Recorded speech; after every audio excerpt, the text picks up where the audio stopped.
Al, same question. Other than Iraq, three most important enemies to the United States. We have no important enemies. What we need to do is begin to deal with the rest of the world as equals, and we don't do that. We spend more as a nation on defense than all the rest of the world put together. Who are we afraid of? Who are you afraid of? I mean, it is unbelievable. The military-industrial complex not only controls our government, lock, stock, and barrel, but they control our culture. Senator Edwards, same question. Okay, that's enough for you. Three most... I hate your fucking guts, but I love you all so much. Sometimes you make me overcome with greed, but you're everything I need. I got higher education for you, vaccinations for you, and all kinds of experimental medications for you. I got professors and doctors, indoctrinated kids, and media outfits to tell you just how great it is. We concentrated it, now you must depend upon banking institutions integrated with the Pentagon. It's been said we spread malice and greed, but the benefits are limitless. We got everything you need. While you were sleeping, we came and took it all away. Yeah, you can bet the farm on that. You never saw us creeping, and that's how it is gonna stay. That's why they say, that's why they say, that's why they say. Military-industrial complex. I hate your fucking guts. That's what they say.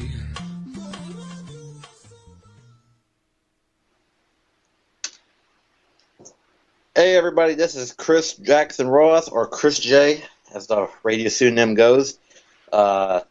This is Voice of Rebellion Radio, and I know to the people on Stabled Radio, you may be a little bit confused as now why the changes happened, but this is a great network. UCY TV, glad to be a part of it.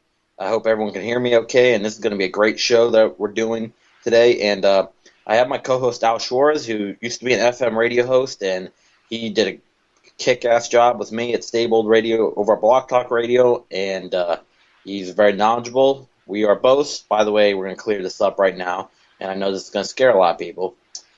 We are leftist, I would say, but we are not Stalinist, if that's what's coming to mind. And we are not, and to clarify one thing, the New World Order, at least how, to what political knowledge that both me and my friend Al have, who Al has done extensive years, I would say, political learning. The New World Order is corporatist, which, as Mussolini said, corporatism, or in other words, fascism, is the merger of corporate and state power. And that is exactly what the New World Order is. Socialism, however, as we see it, is the people, the poor, the masses, rising up against these elite, against this government that favors the elite over us regular people. And this is what socialism is about. And we are going to also be talking about one of the degenerative, it's a degenerative form of fascism. It might be worse than the original thing itself, but it is definitely a form of fascism. And it is very much like its cousin that really, in a way, when you look at agreements like the transfer agreement, or, you look at other things in history and the connections that, some, Zionist to Nazi transfers, these people that were originally Nazis that, later become part of the Zionist establishment. Zionism is much like its other ugly cousin, Nazism. In a way, Nazism gave birth to Zionism and did very much give Israel the supposed right to exist. But anyways, Al Shores, can you hear me? Well, Al Shores, I'm going to try to, let's see if I can get him back in. Sorry about this.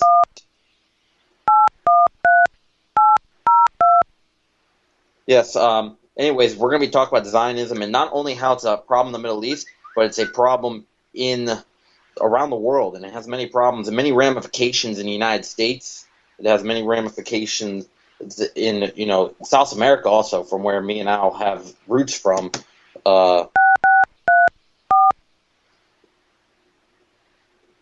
It has effects on these countries, with the Mossad, doing operations into countries like Venezuela, who've been trying to get independence from the West, trying to get independence from these Venezuela trying to get independence from the bankers, but Israel's also I wouldn't say that they are the puppet masters, because there's puppets that get over them. The Rothschilds are their puppet masters, but and that's how it was. I mean, Rothschilds were instrumental, absolutely instrumental, in the creation of the Zionist state of Israel, and I'm still trying to get my host Al in here. So, well, wait.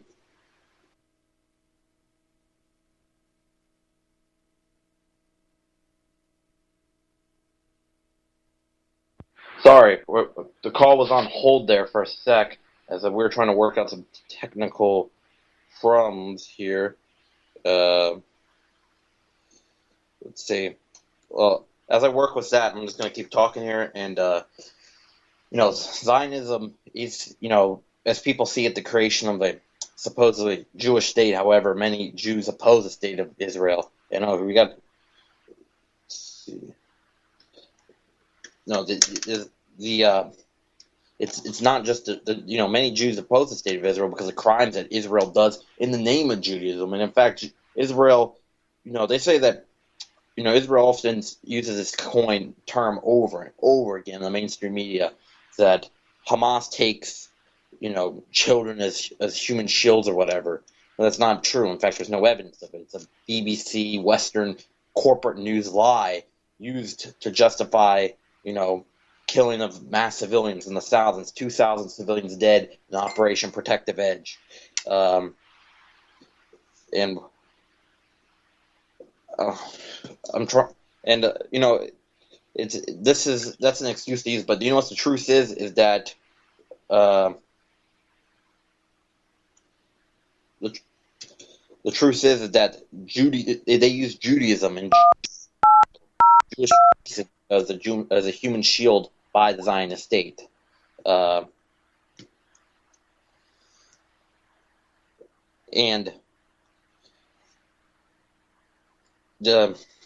Jews face a lot of anti-Semitism around the world, not because of Nazism, but it's more of Zionism and people's reaction. Often this reactionaryism. Reactionary is a term sometimes used by leftists. The term it often ends up in something not good. It just ends in hatred, or combating hatred that Zionism has with combating hatred of Muslims with hatred of Jews is not an apt answer. What you need is solidarity with the Palestinian people. Here, I'm going to try to. We've got some difficulties here. Not to bring Al hopefully in. And I'm just hold on here for a sec, and hopefully we can get Al Schwarz in here. It's my first time. It's really my first time doing this on Skype at all. So just hang in with me for a sec while I try to get Al Schwarz in the studio, and we can start a show. And yes, and Al Schwarz is also very, before I bring him into the show, he is a very knowledgeable person. He's 30 years old. He's an activist here in Tampa Bay as well. So it's the Florida crew. I know there's a little bit of misconceptions about. I guess we're not all Florida is uneducated, as many people think, or in fact, or the common misconception about Florida, we're the pill mill state or whatever. But there's a lot of things about Florida which somewhat are true. And I know it's may not to get too much into something off of the political tangent, but I guess we're two exceptions to Florida, and we have to deal with a lot of people that are not educated and deny the truth at all costs. They won't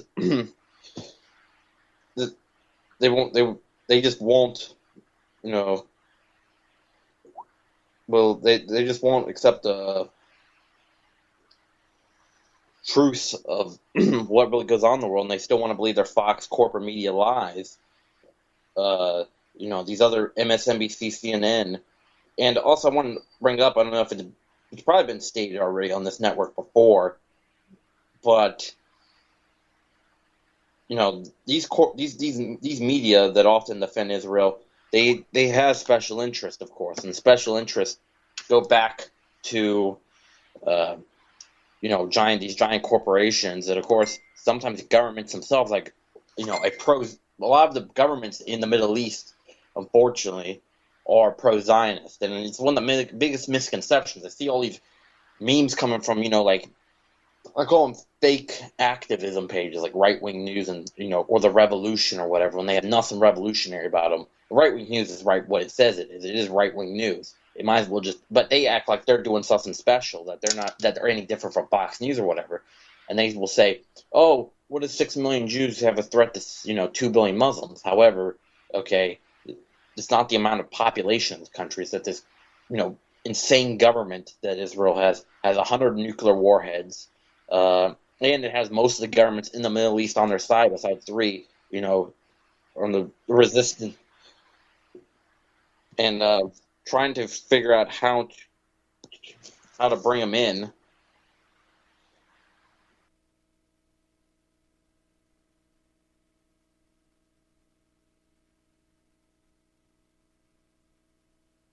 And sorry, we're on hold. Then okay.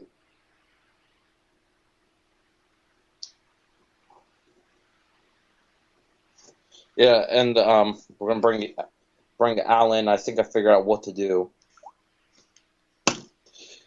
because the Skype thing is really confusing. When I just came off of Block Talk Radio, I was doing that for over a year, actually more than a year. I was been on that. That was my radio start, my first two networks, 2013, 2014. This year, in fact, the last week I was on Block Talk Radio, and trying to figure out how to conference them in.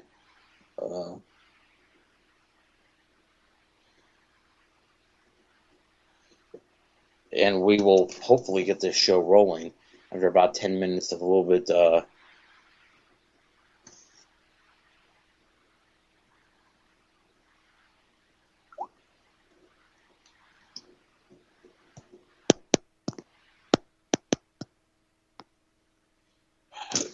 And Al Shores, I know you're trying to call in that way, but yes, you're gonna have to do it via.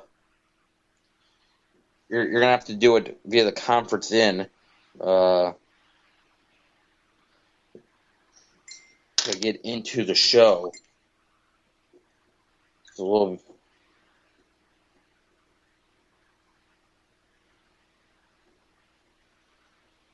And I don't know what this is. Right now, this is apparently it's saying it's busy. UCY Radio.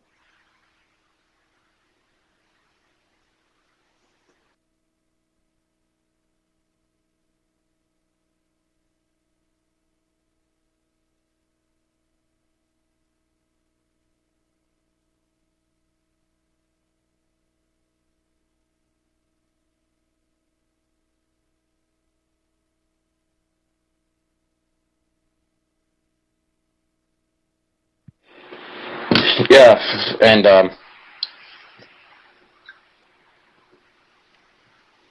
okay, we're sort of.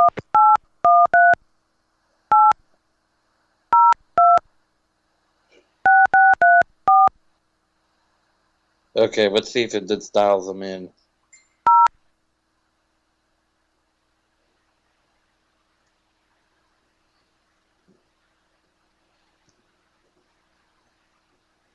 Okay, we're gonna have to go to a plan B. I'm gonna just uh have some I'm gonna have the person in charge of UCY. Hopefully, she can handle it.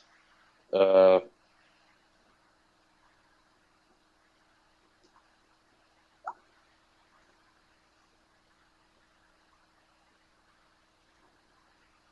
Apparently, I mean, there's apparently this Skype thing supposed to be free to call in, but it won't let him call in for free. I don't know what's the deal with that. I gotta admit, it's a little bit frustrating. So if I was rolling there for a while, and I'm just, it's 15. I know 15 minutes of their show wasted. Just whatever you do, don't. Okay.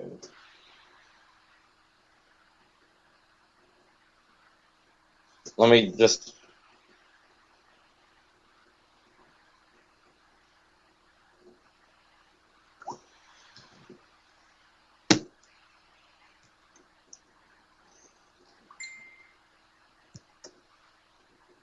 Okay, Al should be calling in soon. I'm dealing with the problem as we speak, and this conferencing thing is a real hassle right now. I don't know what's exactly like. I can't find the call button on the stupid dial pad.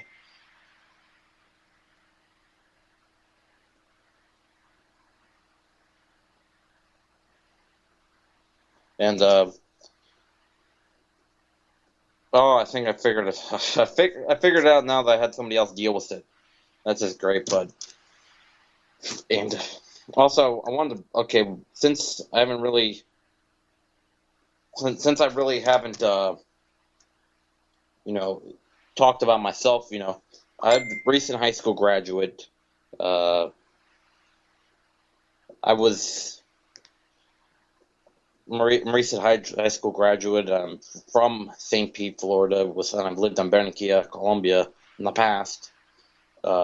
May hopefully I'll find my way back down there. I am 17 years old right now. And I've been researching since heavily in the last 2 years. I was researching quite a bit too before that. Probably for 5 years or so I've been researching. I think Jesse Ventura with his shows back in around 2009 when he started doing his TV shows got me into looking into the facts, looking under the surface a little bit about the truths of government and what the U.S. government's really about. And I stopped believing, the corporate media lies. And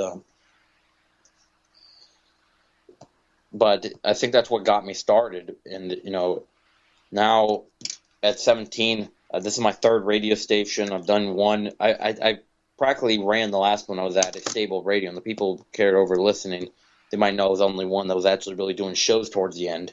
There was a lot of hosts at the beginning. It was going to be a successful network, but some stuff fell through and didn't really work. But I think I figured out how the conference is now. Let's see.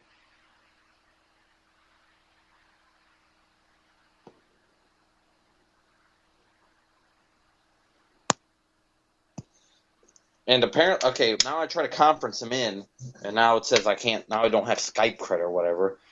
Apparently, I have to pay. It's like and when I press the plus button to dial in, the dial in now doesn't have a call button. So I'm confused how to even make the call. Okay.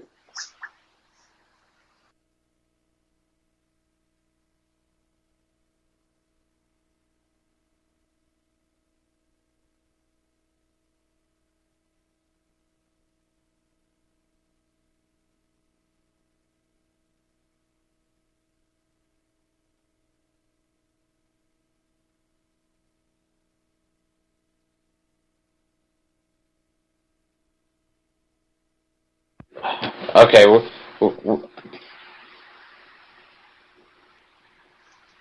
Okay, I'll go send a request to UCY TV, and then they'll conference us in so we can actually start the show.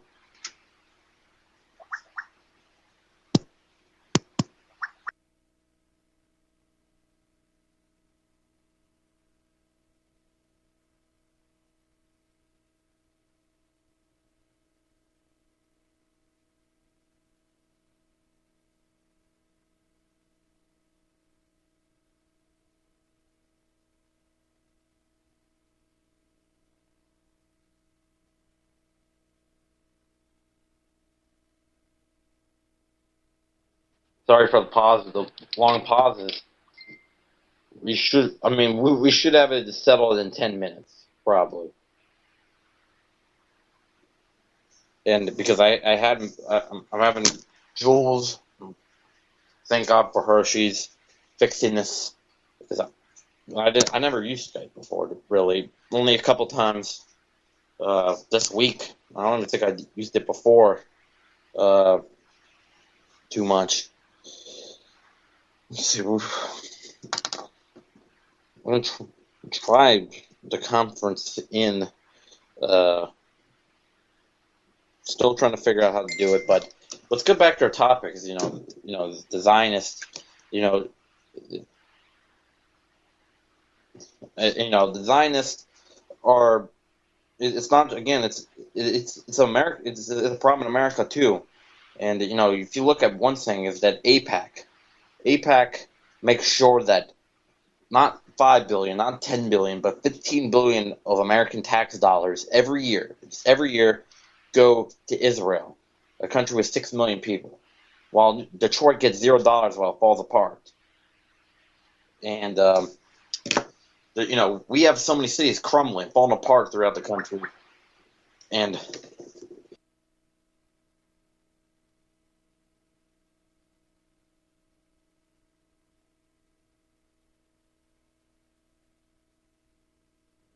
so many cities crumble apart. We have so many problems with our own country. People, of course, starving. Okay, but people, of course, starving across this country. We have more. We have to have 2% higher than the world average, or something like that, of hungry people in this country. And yet, we don't use any of our tax dollars to, help our own people. We don't make our new infrastructure. We don't make a high-speed rail. It shows a parasitic relationship. But I'm going to hang up, and then everybody's going to get conferenced in, and we're going to start the show. So just hang in there for a minute or two, and we're going to resume the show.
Okay, I believe all of us now are back on the air. This is Chris J. We are all back on air. This is UCY Radio. Finally, no technical difficulties. Talk about Zionism today. Al Schwarz, as I said, my, I would say, accredited co-host with FM Radio Experience, activist. He's also author of 2 books, and he's actually writing a 3rd book. I mean, it's pretty remarkable. And I've read both of his books. His story is very compelling. I would say that he's lived more than what most people do in 60 years. He's done in only 30 years so far. I mean, with good and bad experiences combined. It's like, and hopefully by the time I'm 30, I've lived that much in my life and done that much in activism, and I feel like I would have, and I'm already on that way to do so. But Al Schwarz, welcome to the show. Welcome to UCY Radio, our brand new home of Voice of Rebellion Radio. And Al. Yeah, we are now exiled from Stay Bold Radio. Nothing to do with political differences as has happened in the past. These were technical issues with Blog Talk Radio. I'd done Blog Talk Radio prior upon return to the United States after living in Europe. And I appreciate that introduction, by the way. As a matter of fact, I just finished reading a book that I've read twice before, Homage to Catalonia by George Orwell. and I believe he was in his early 30s, a little older than me, when he went to join the International Brigades in Spain during the Civil War to fight the fascists. And today we have a fight against fascism, only it's in the form primarily of Zionism or the allies of Zionism. And you have allies of Zionists all over the world. It's not just Israel and America. In Europe, Ukraine, we see these conflicts, and you can't blame the Zionists for all of it. Again, some of them are Zionist allies. Historically, they were enemies, right? Because some of these Zionists consider themselves Jews, others Christians. By the way, you can hear me all right? Yeah, it's just a little bit quiet, but it is all right, and I could figure out how we can get it a little bit louder, but I can communicate with you clearly. And were you able to get the intro song up?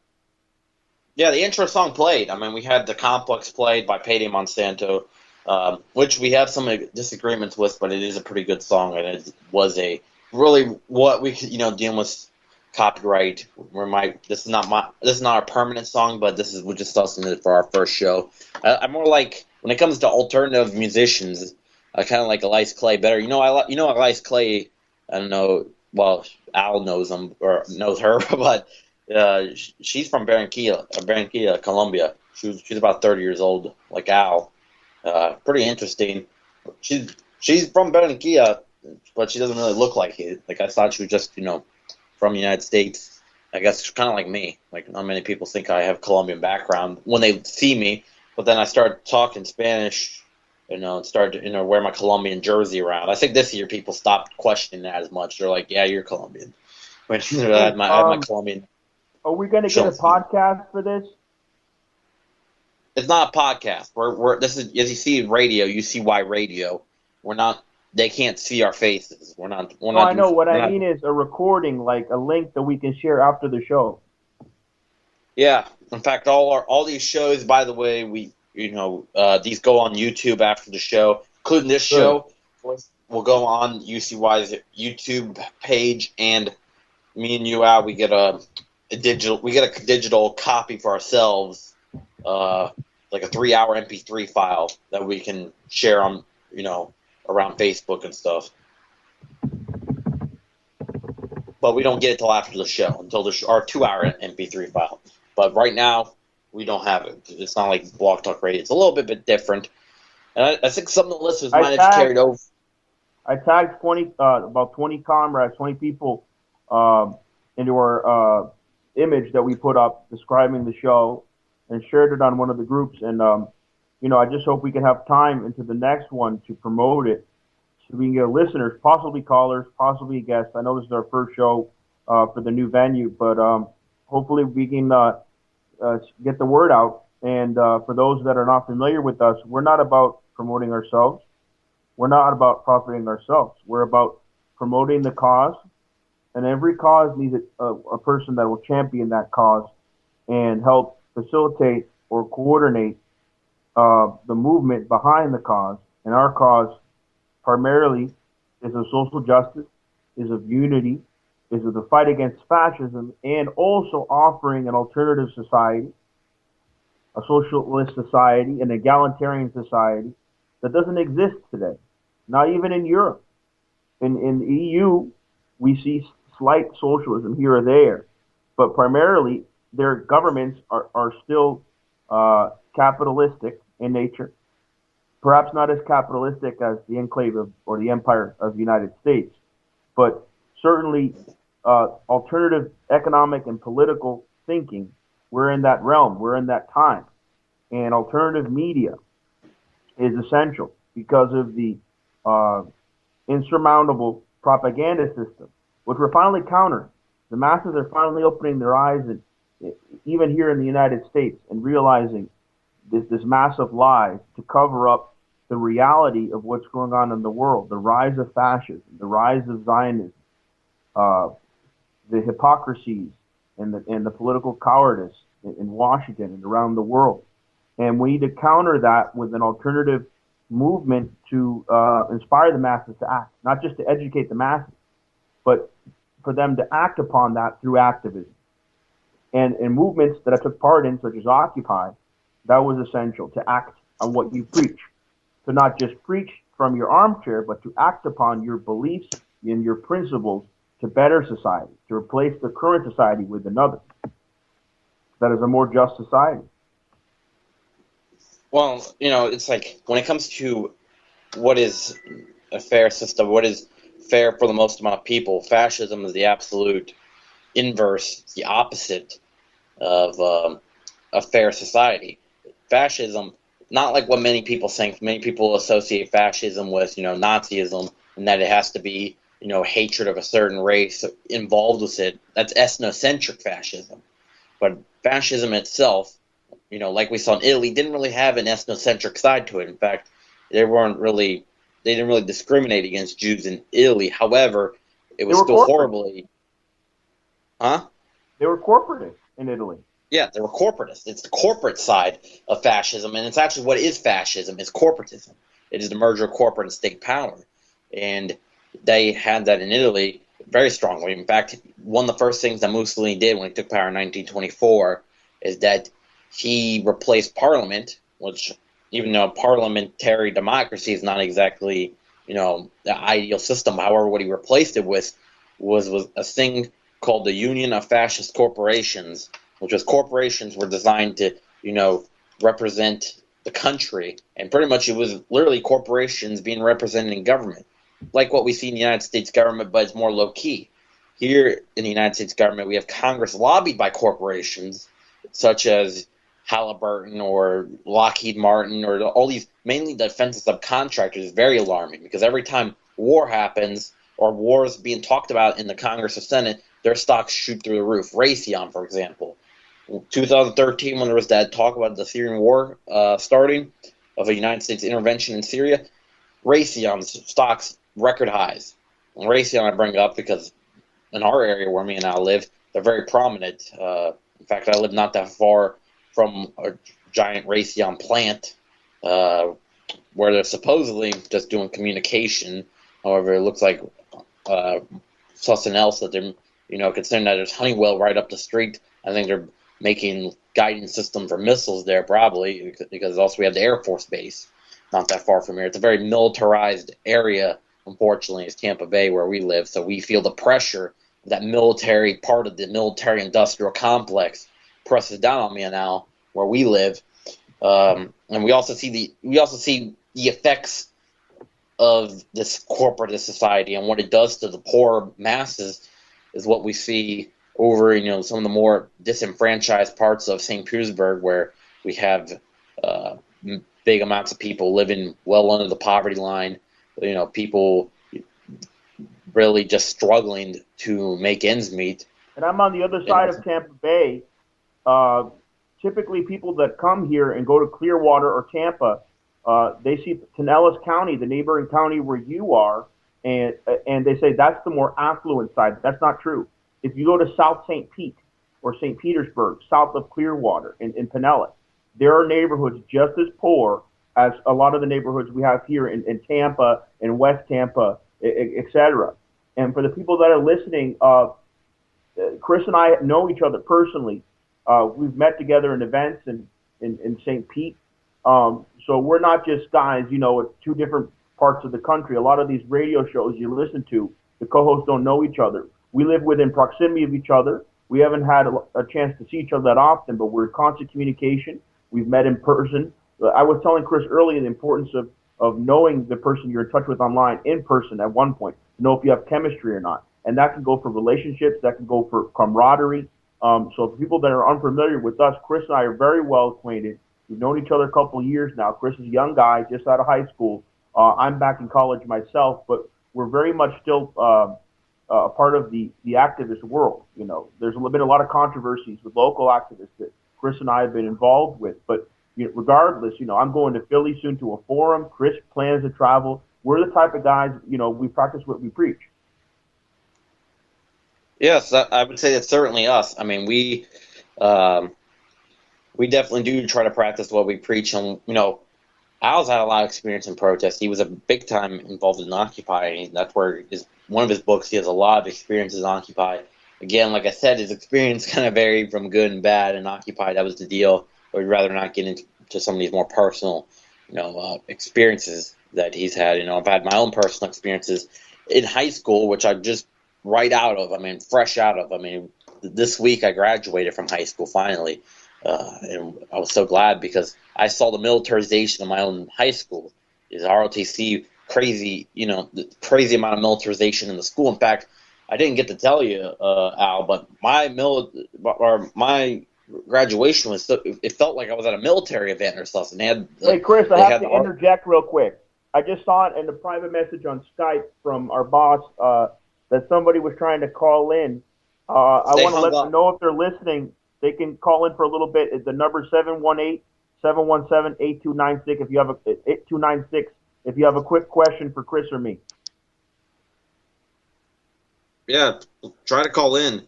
We love to have a caller. We love to get these conversations going.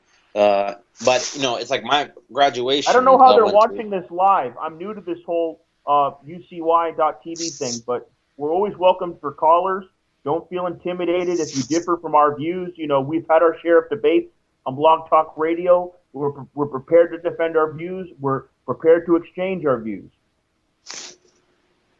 Yes, we are. But I wanted to state about one of my experiences. Was talk about this ROTC program that came up in our high school. You think that it wouldn't be that big of a deal, but however, they made a big deal, and it was one of my experiences. Here is seeing that. And I went to a high school that was kind of in a low earning place, so there's a lot of kids there that are vulnerable. They hear these numbers of pay that they'll get, they don't realize the consequences, and then they join the military. And but what this military program, it was reminiscent to me of like Hitler's Youth. They really took it very seriously, and they pushed the military on them heavily, and indoctrinated them, make them recite stuff that was or recite stuff that was pretty false, and teaching them false history, whitewashing stuff. It almost became like part of almost a social studies class, but a social studies class of whitewashing. And when I finally got to my graduation, I see the ROTC commander dressed in like full military, dress uniform, and these two other, and then I think another guy was like dressed up in a military outfit, full dress uniform, standing up, kind of it was by themselves at one point, and so it looked like we were going to a military, address or something like that. This is supposed to be our graduation. This is supposed to be a graduation and a step in our education, a major accomplishment. But it made it seem like we were, going to some kind of militarized event. And the militarization of even this event, it shows what fascism has done to our society, and it's definitely a fascist society nowadays. And I've had my own experience. Chris? Yeah. Yeah, I'm still here. I wanted to read a quick Orwell quote on fascism. Yeah, sure. You can go ahead. And it was written 5 years after the Spanish Civil War. And Orwell, in a short amount of time, did a lot of things when he was in Spain fighting the fascists directly. He was wounded in battle. He led a militia of anarchists and Trotskyists against the fascists in Aragon, in a part of Spain that I know well. And he left, I believe, in 1937, Spain. And when he wrote his book, How Much Catalonia, the Civil War had not been over yet. And so this is him talking about fascism in hindsight, towards the end of World War II, 5 years after the end of the Spanish Civil War. And it's a brief quote. It's like 2 or 3 paragraphs. But I think it's essential that we read this. It's still very relevant today. So Orwell says, what is fascism? Of all the unanswered questions of our time, perhaps the most important is, what is fascism? One of the social survey organizations in America recently asked this question of 100 different people and got answers ranging from pure democracy to pure diabolism. In this country, if you ask the average thinking person to define fascism, usually answers by pointing to the German and Italian regime. But this is very unsatisfactory because even the major fascist states differ from one another a good deal in structure and ideology. It is not easy, for instance, to fit Germany and Japan into the same framework. And it's even harder for some of the small states which are describably as fascist. It is usually assumed, for instance, that fascism is inherently warlike. that it thrives in an atmosphere of war hysteria and can only solve its economic problem by means of preparation or foreign conquest. But clearly that is not true of, say, Portugal or the various South American dictatorships. Or again, anti-Semitism is supposed to be one of the distinguishing marks of fascism. But some fascist movements are not anti-Semitic. Learned controversies reverberating for years on end in American magazines have not been able to determine whether or not fascism is a form of capitalism. But still, when we apply the term fascism to Germany or Japan or Mussolini's Italy, we know broadly what we mean. It is internal politics that this word has lost the last vestige of meaning. For if you examine the press, you will find that there is almost no set of people, certainly no political party or organized body of any kind, which has not been denounced as fascist during the past 10 years. Here, I'm not speaking of the verbal use of the term fascist. I'm speaking of what I have seen in print. I have seen the words fascist in sympathy or fascist tendency or just plain fascist applied in all seriousness to the following bodies of people. Conservatives. All conservatives, appeasers, or anti-appeasers are held to be subjectively pro-fascist. British rule in India and the colonies is held to be indistinguishably from fascism. Organizations of what might call a patriotic and traditional type are labeled crypto-fascist or fascist-minded. Examples are the Boy Scouts, the Metropolitan Police, MI5, the British Legion. Key phrase, the public schools are breeding grounds of fascism.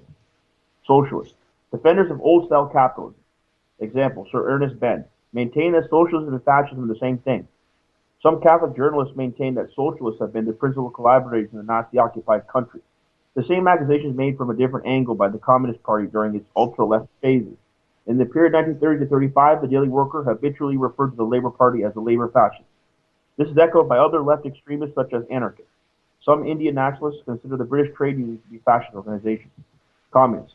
A considerable school of thought, example, Ramshin, Peter Dunker, James Byrne, and F.A. Volk, refuses to recognize the difference between the Nazi and Soviet regimes and holds that all fascists and communists are aiming at approximately the same thing, or even to some extent the same people. Leaders in the times, pre-war, have referred to the USSR as a fascist country. Again, from a different angle, this is echoed by anarchists and Trotskyists. Trotskyists. Communists charge the Trotskyists proper, i.e. Trotsky's own organization, with being a crypto-fascist organization and Nazi pay. This was widely believed on the left during the Popular Front period. In their ultra-right phases, the communists tend to apply the same accusation to all factions to the left of themselves, e.g. Commonwealth or the ILP. Catholics. Outside its own ranks, the Catholic Church is almost universally regarded as pro-fascist, both objectively and subjectively. War resistors, pacifists, and others who are anti-war are frequently accused not only of making things easier for the Axis, but of becoming tinged with pro-fascist feelings. Supporters of the war. War resistors usually base their case on the claim that British imperialism worse than Nazism. They tend to apply the term fascist to anyone who wishes for a military victory. The supporters of the People's Convention came near to claiming that willingness to resist the Nazi invasion was a sign of fascist sympathy. The Home Guard was announced as a fascist organization as soon as it appeared. In addition, the whole of the left tends to equate militarism with fascism. Politically conscious private soldiers nearly always refer to their officers as fascist-minded, or natural fascists. Battle schools, spit and polish, saluting of officers are all considered conducive to fascism. Before the war, joining the territorials was regarded as a sign of fascist tendency. But this is held only to apply to such national movements as the Speaker happens to approve of: Arab nationalism, Polish nationalism, Finnish nationalism, the Indian Congress Party, the Muslim League, Zionism, and the IRA are all described as fascists, but not by the same people. It will be seen that, as used, the word fascism is almost entirely meaningless. In conversation, of course, it is used even more widely than in print. I have heard it applied to farmers, shopkeepers, social credit, corporal punishment, fox hunting, bullfighting, 1922 committees, 1941 committee, Kipling, Gandhi, Shanghai Czech, homosexuality, priestly broadcast, youth hostels, astrology, women, dogs, and I do not know what else. Yet underneath all this mess, there does not lie a kind of buried meaning. To begin with, it is clear there are very great differences. Some are easy to point out and not easy to explain away. Between the regimes called fascist and those called democratic. Secondly, if fascist means in sympathy with Hitler, some of the accusations I've listed above are obviously very much more justified than others. Thirdly, even the people who recklessly fling the word fascist in every direction attach at any rate an emotional significance to it. By fascism, they mean, roughly speaking, something cruel, unscrupulous, arrogant, obstructionist, anti-liberal, anti-working class, except for the relatively small number of fascist sympathizers. Almost any English person would accept bully as a synonym of fascist. That is about as near a definition to much abused word has come. But fascism is also a political and economic system. Why then cannot we have a clear, generally accepted definition of it? Alas, we shall not get one. Not yet, anyway. To say why it would take too long. Basically, it is because it is impossible to define fascism satisfactorily without making admissions which neither the fascists themselves nor the conservative nor socialists of any color are willing to make. All one can do for the moment is use the word with a certain amount of circumspection, and not that it's usually done degraded to the level of a swear word. So you can see Orwell a little bit sarcastic. You know, he mentioned Zionism, and Trotsky simply said, when asked what fascism was, he said fascism is nothing but capitalist reaction. But it's an extreme form of reactionary capitalism. Your take, Chris? I mean, people think that fascism and capitalism are, completely separate, or that they believe that fascism is more closer to socialism. A lot of people believe this, that it's more closer to socialism or communism than is to capitalism, but no, it isn't. It's like Lenin said, fascism is capitalism decay. It's the bankers, it's corporate CEOs trying to grasp on to the power that they had, by connecting to the government or practically becoming a government. Corporation, the private sector, and public sector become blurred. They start, working together. There's a lot of conflicts of interest. Like we have Monsanto's former VP is now the head of the FDA. Stuff like that happens. People move right from the private sector to the public sector. And then during this, it becomes fascist. And then they use their collective power, the corporate power and the government power, to oppress dissidents, just completely suppress dissent, usually coming from the working class, or oftentimes from certain minorities. They say that some people think that America, that America's fascist. They would say that maybe it is or it is not ethnocentric. I say that it's a little of both. I think that there's a bit of ethnocentricism into America's form of fascism, and it's disease of fascism that America has.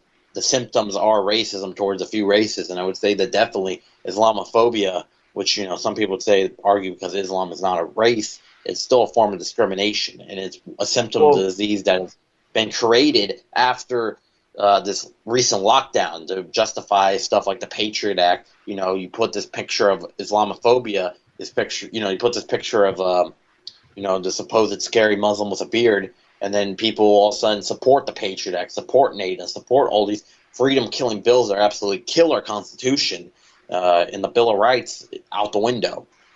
Well, capitalism refers to an economic philosophy, and fascism refers to a political philosophy, and oftentimes they are aligned. And if you look at the various phobias, you see a lot of hypocrisy, in particular in American culture. For example, people will be completely dismayed when there's homophobic acts, right? When there's like blatant homophobia from ingrades from degraded people like the Westboro Baptist Church, for example. I mean, you have a consensus, an overwhelming consensus by the American people that these small groups of people that show up to the funerals of soldiers that have died in combat, who are claiming that they're sinners, that they're homosexuals or fags, pardon the offensive word. The overwhelming majority of Americans are going to be against that and say that's homophobic, that's wrong. And when it comes to freedom of religion in the sense of a hijab, right? A hijab is the Arab veil that typically the Muslim women wear. So in Europe and even some countries, or at least before in the Middle East, like in Turkey, back when the government was more secular, they couldn't wear hijab in public areas. In Tunisia, before the revolution became more religious, they couldn't wear hijab in public areas. So it wasn't just Belgium and France and other countries that were banning the hijab in public areas. But that's unthinkable in the United States. You wouldn't see that. You wouldn't see by law them saying you can't wear a hijab in public areas because people will be outraged by that, right? So the form of Islamophobia that exists in the United States and that's tolerated in the United States is very subtle. And it's always under the facade of free speech, right? So a cartoon can attack the Prophet Muhammad, but then when the Muslims react, and the Muslims, by definition, have to love the Prophet Muhammad and Islam more than themselves, right? More than their family. So, you know how much you love your mother or your father, right? Can you imagine if somebody was defaming them in a cartoon? I mean, the love you have for the Prophet Muhammad as a Muslim is even more than that, right? So they feel a personal attack when their prophet is portrayed in a disrespectful way. I mean, Well, there's even let's people look at that this have way, Al. portrayed the Prophet Muhammad in homosexual acts, right? So whether or not you agree with Muslims, a homosexual is a sinner, which a lot of the Muslims believe, including Christians. For them to depict their prophet that way and to not expect them to react in an irrational and violent way, that itself is Islamophobic. So when you see what happened in France, right, with those cartoonists were doing Islamophobic images, just as the Nazis were doing cartoons against the Jews, anti-Semitic cartoons. Well, yeah, it's like not only that is that in France, the same country where they allowed the Charlie Hebdo cartoons that were very offensive towards Muslims and were definitely, I wouldn't even say borderline or nearly, it was 100% discriminatory. You know, in the same country, a cartoon about Netanyahu with a butcher knife, I believe, with blood dripping off his hand or off the butcher knife, representing his massacre of Palestinians. Something that actually happening. That's something completely not anti-Semitic at all, just a criticism. They were rounding up anti-Zionist they banned cartoonists. it there. The days after the free speech rally in France, they were rounding up all the anti-Zionist cartoonists and throwing them in jail. So they only want free speech when it suits their Zionist agenda, right? But as soon as Yes, exactly. it's on the other side, then, oh, no, they need to be rounded up. I know, and that's where the double standards come in. It's like as soon as you touch anything about Zionism or, Jews, really, yeah, you don't even have to go that far. Just go with Zionism. They immediately say it's a hate speech. What's considered hate speech when it comes towards the Zionists is ridiculous. And they use the word anti-Semitism to shut up, dissidents. The Arabs are Semitic people. And you know this, Chris. There's rabbis. This is in the description of the show. I'm part Jewish myself. There are rabbis who are preaching the truth against the Zionist myth. Zionism, as we know it, has only existed for 100 years. So, before that, before 1948, before the formation of Israel, which was the imposition of Zionism, through genocide, through collective punishment, through, what's the term that they used in Bosnia? Ethnic cleansing, right? So, the peace that existed, not just peace, Chris, harmony between the Muslims and the Jews had existed in Palestine for centuries and in Spain. Spain was Muslim longer than it was Christian. Spain has only been Christian 500 years. For 8 centuries, the Arabs from Morocco and other parts of the Middle East and North Africa had controlled Spain and lived with the Jewish and Christian minorities in peace and harmony and prosperity. But the Inquisition came, and those that refused to convert to Catholicism were thrown in jail or exiled. And the Jews and Muslims were persecuted during the Crusades, during the Inquisition. They were always united. Now, the Zionists want you to think this is a religious conflict. It's not. It's a political conflict. And you have plenty of rabbis that are saying that. Yes. And, this political conflict, it's a fascist, and I will say, Tel Aviv is fascist. It's a fascist entity trying to take the last, bits, it's part of a greater Israel plan. They want to take more and more land. And if you think that they're going to stop at just taking the rest of what's left of Palestine, the very left specs of the West Bank, or what's left, what is Gaza nowadays, you're wrong. Because the plans by the Zionists, and let me remind you another thing, they were not religious Jews. They were only ethnically Jews, and they believed that Jewish blood was superior. Doesn't this sound a little bit familiar? This is also about this like Thomas Herzl was not a practicing Jew, and he believed that Jewish blood was superior and that they needed this land for this supposed superior race. And the thing was Greater Israel, and they were not only going to just take Palestine, but they wanted to take parts of Saudi Arabia, Syria. And we have a caller now. We actually have somebody in the studio with us. So, caller, welcome in. Hello. Yes. Chris from Canada. Well, we have another Chris. welcome. Go right ahead. Welcome, our Canadian friend. Hi, Chris. Hey, welcome from north of the border, are you? Yeah, a little bit. Not much. I'm right on the line.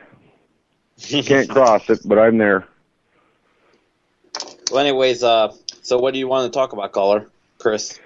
Well, you're talking about Israel, and north of the border. Do you find it kind of curious that we have a prime minister that has an unwavering dedication to Israel? I mean, this man would kill his own citizens to save Israel. And I just find it, I kind of find that peculiar with Even Harper, oh my God, that guy. Well, the Canadian government, I'm not talking about the Canadian people. Most of the Canadian people are probably unaware of this. But the Canadian government, along with the U.S. government, along with Israel, along with Saudi Arabia, they all initially supported ISIS against Syria. And the motives behind that are very obvious, right? Because the only anti-Zionist government around Israel that still existed was the Syrian government, right? And regardless if you think Assad is a good leader or not, his government inherently was anti-Zionist. So who were the ones that destabilized the Syrian society? It was ISIS. So of course they were going to train them, right? Yes. ISIS was a proxy group, by the United States, by Israel, by Saudi Arabia, and the Gulf states. They all financed it.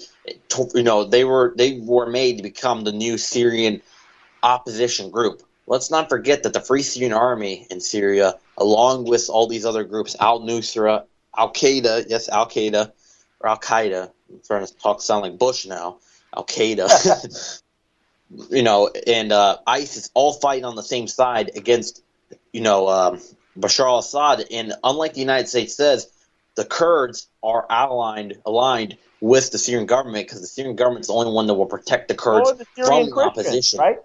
All the Syrian minorities, the Shia, the Christian, the Kurds, they are all fighting ISIS together. It's the United States that wants to divide that and have the opposition come in, regardless if they're, Islamofascists or whatever you want to call them. And the same thing happened in Libya and Benghazi. I'm sure our caller's well aware of what happened in Libya, right? Chris, you there? Yeah, I'm still here. In Libya, Ambassador Stevens was complaining to the State Department. This is substantiated. He was saying, why are you sending arms still to Al-Qaeda? Didn't you send me down here to stop this?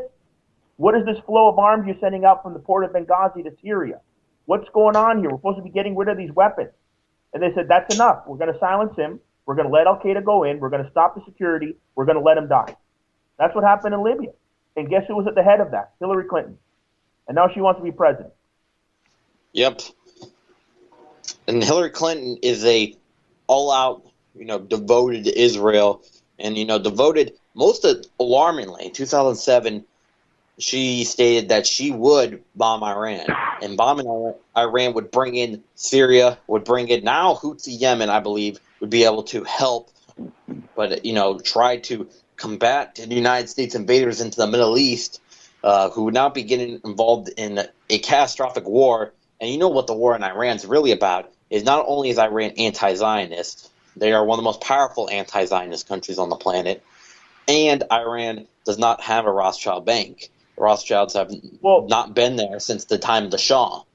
If Obama and Harper focus on rebuilding their cities within their own country, right, because Canada's going through a recession as well, and Chris knows that well, our caller. I mean, if they focus on rebuilding our own country instead of sending all this aid to Israel and all this aid to fascists in Ukraine or God knows where else, then we can start rebuilding our own society.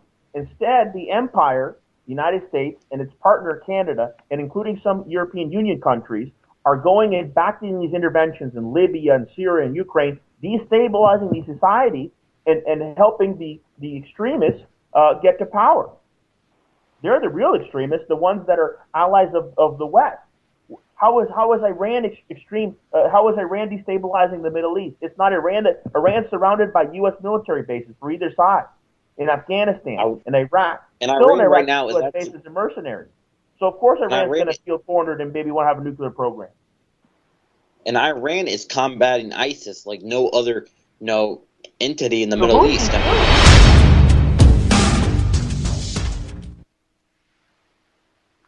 I don't know what that was. I don't know. Hello? Yeah, I guess that was the halftime sound or something. I don't know. I guess the explosion sound. We're talking about Iran or something. It's just like. Oh yeah, I mean, bomb Iran. I mean, isn't there a song by the Beach Boys that sounds like that? I don't know. It's the government warning us of what they're going to do. The government intervened on our show for a sec there. That was Oh my creepy. God, I know. It wasn't as bad as what happened to us on our old station one time. One time we were on our old station. Oh God, are you gonna get in the Bob? Oh yeah, freaking Bob from the South calls in. He just sounds like he called in and he talks like worse than Bush. I mean, this guy is, because we're talking about Syria and what's really going on in Syria. We're talking about who's involved there, and then he calls in and he's just like, it's like, hello. It's like this is a terrorist network. You're all a bunch of terrorists, and he doesn't even say I terrorists. don't know what he was saying at first. I thought he was saying tourist. I'm like, who are we? What? I buy Orlando. I mean, I'm not visiting Orlando. I mean, I can. I mean, maybe Chris from Canada could visit Orlando. He'd be a tourist in Orlando, but we're not tourists. Yeah. They'd shoot me at the border. Yeah. They probably got me on a watch list. I don't know if I could get to Canada. Well, there's another show on this network, JJ Against the Wall. And years ago, I used to call into his show when he was on another network, and we used to joke about the fact that he couldn't get across the border and I couldn't get across the border, but we live like 50 miles away from each other. So we decided that what we do is wait till the winter time, until the ice freezes over on the lake, and we just meet each other at the border and throw rocks at each other. Well, you can prove, because I know the area that borders Canada, particularly the border with Quebec, because I'm from New England originally. So, there's a part of the border west of that in upstate New York that's controlled by the Mohawks. And if you can prove that you're Native American or part Native American, they'll let you through. Yeah. Go figure. Yeah, I heard in Maine, there's parts of the border that you can sneak through. Like when I first went to Canada in the 90s, you didn't need to show a passport. Now you got these special passports with tracking devices, and there's ways to disable them. I mean, the Florida IDs now, here down in Florida, where Chris and I are, they have tracking devices. But there's always ways to disable them. Well, they, not only do they have these tracking devices in, the IDs, they have them in the passports, of course. All your passports nowadays have them, and your credit cards are going to have them. So I'm just saying, really, I think a lot of your credit cards. I don't know, not all of them, but a lot of them. I mean, I have a debit card. I don't believe in credit, but if they start putting it even in debit cards, that's really a violation of your privacy.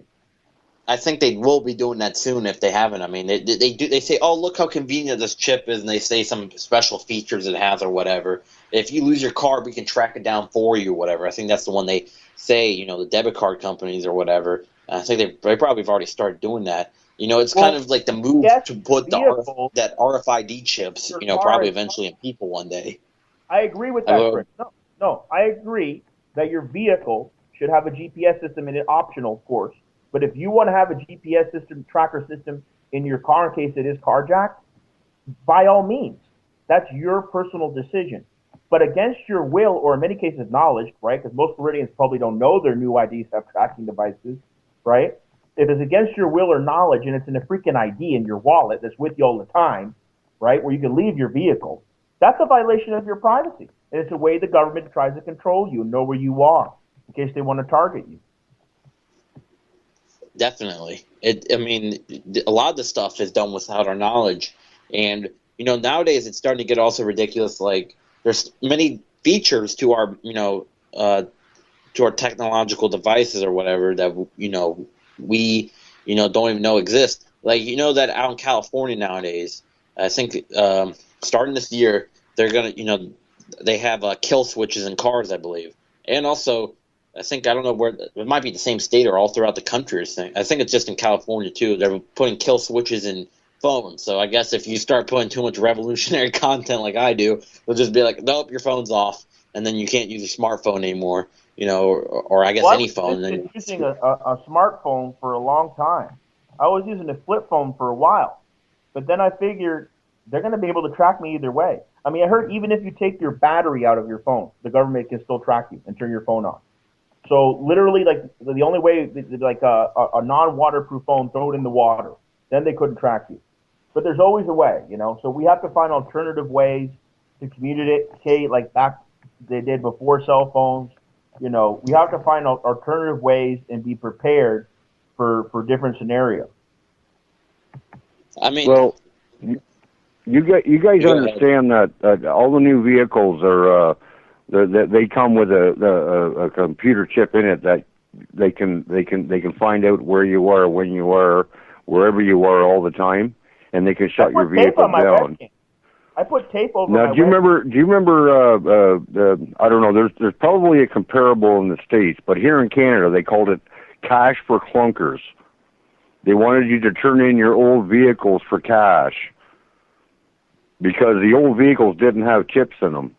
They didn't have computers, and they don't want them on the road because they can't monitor you as easily as they could with every new vehicle that's rolling out of the Chinese or the friggin' Vietnamese, whoever's building our cars now, because we're not.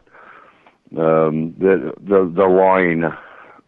Unfortunately, I think nowadays the cars are being at very low wages. They have outsourced. Like I think a lot of American companies now make their cars south of the border in Mexico, and they don't pay those people much. Like cities, a lot of those north border towns, they have a few factories. So that's who's building our cars nowadays. And I think to answer your question, I think down in the States, they kind of have that kind of stuff. It's like, come down to the dealership now and trade in your car for a newer version of that same exact car, credit towards that car. And it's like, well, why would I do that? I'm going to get the exact same car, and that one's been working all this time. But you wonder what's the big motive towards it. But, yeah, it's that they want you to have these supposedly new high-tech cars, because they have the chips in them, and they want to, of course, your transportation is very important, because if you're on the run for whatever reason, they can just be like, boop, boop, boop, go into your, look up your name, look up your car. They can go right to your car and find exactly where you're at, and then be monitoring you. It's all part. Let's look at the bigger picture here, Chris. Look at the bigger picture. It's all part of the police state measure. That's why all these laws are coming out. That's why all this budget is going towards the military, towards surveillance, towards the police state. And Snowden confirmed what we were saying was true. As a matter of fact, he showed it was even worse than what we thought. They're spying on us all. It's metadata. So I believe Greenwald went to Canada for a debate. Chris, our caller, probably knows about this. And he was debating a former NSA official. And the majority of the audience sided with Greenwald in the end. Because it's very clear that this former official was lying. So now most of the Canadian American people know that the government's surveilling us, and they know that it's wrong. And this has been going on for a long time. You're seeing the change of consciousness of the masses. But the problem with what are the people going to do about it, right? There's a lot of cynicism, a lot of pessimism, a lot of fear, and people are apolitical. They feel powerless. So we need to empower the people through activism, not just through information, because we are in an information age. I always say in the information age, ignorance is a choice. And stupidity is worse than ignorance, right? Ignorance is only a lack of information. Stupidity is when you have the information in front of you and you still don't recognize it. So, we need to be informed and intelligent, and we need to act to change this repressive system. If you look at other nations in the world, and I love my nation, but you have to look at the facts. Numbers don't lie. Numbers don't say everything, but numbers don't lie. All the world's military budgets, including China and Russia, they have much larger populations than the United States. All the military budgets combined does not amount to as much as the United States, which makes the United States an empire with military bases all over the world, more prisoners in the United States than all the nations combined, including China, not per capita, literal numbers. So you have to ask yourself, why are there so many people in jail? Why do the cops now have so many tanks, and why are they so militarized? And hear all these deaths. Huh? It's a prison industrial complex. It's another one of those like military industrial complex. You got the prison industrial complex. Right. It's a form Legalized of now slavery. legalized slavery that exists. And you know what the thing about this is that most of these people that are being put into these private prisons, these are prisons ran for profit. They make money for more prisoners. So of course the law is gonna be wrote in a screwy way to catch up more people, go to the private prisons, do work at like literally these numbers are appalling. I think it's like less than what they make in China. What they make a little bit of money, but it's almost nothing. And it's it is it's slave wages because it's like even in the plantations they made sometimes a little bit of money, but it didn't make it any bit better. No, it took their entire lives to buy their freedom. Same thing here is that they make very little amounts of money to do sometimes kind of hard work. The slaves could make their own food in many cases, right? Because a lot of times the slave, all the times the slave was the cook, right? Rarely did the master's wife cook. So they could make their own fried chicken and their own food or whatever they wanted to make and eat it amongst themselves or at least have the leftovers, right? But prisoners are getting crappy food. They're getting sick. They're in for-profit prisons. There's private prisons that are suing the states for millions of dollars for not having enough prisoners. So you have this emphasis on getting enough prisoners in jail, mostly for petty nonviolent crimes, for drug crimes, of course. The so-called minorities, they're in the majority in prison, and then they're sent to do slave labor or for a few cents an hour. Of course, minimum wage isn't applicable there. And that's the system of capitalism as we know it right now. It is. Fascists historically couldn't even dream of.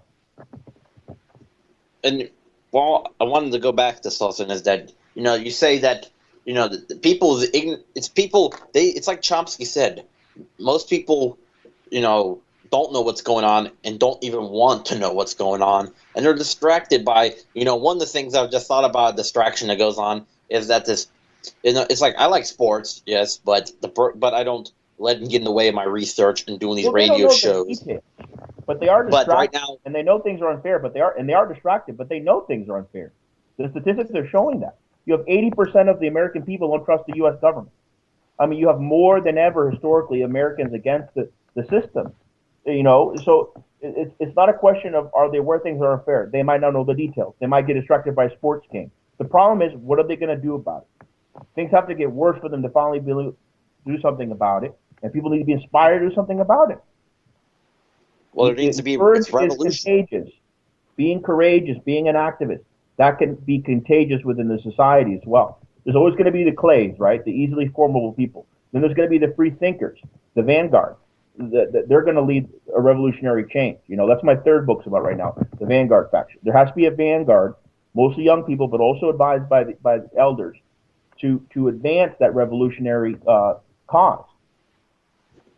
Well, a lot of the problems with some of the younger activists, and it's I guess maybe I'm an exception, but a lot of them, they're still kind of clay-like. Even if they are an activist, they can be molded, and they don't have a solid ideological set of morals. They don't have and they don't have ideological old guard to look to. Is that we may be young, and maybe some of these people that we look to, it's been a long time since they were actually alive and doing stuff. But we still look back to the old guard, some of the originals, some of the the old school activists. We're talking about back in Russia, the people that rebelled against the Tsar in the Bolshevik Revolution. We're talking about Orwell. Chris was listening earlier. Orwell. Spanish Civil War. Right. He was fighting fascist Spain when everybody was underestimating fascism. And Trotsky from Russia as well was warning people of the dangers of fascism. So you have people in other societies, in other ages, that went through similar struggles that we see today. We see the rise of fascism in Greece with Golden Dawn, even though Syriza is in power. We see the rise of fascism in Ukraine with the new government in Kiev that took over. We see the rise of fascism with the far right-wing coalition in Tel Aviv.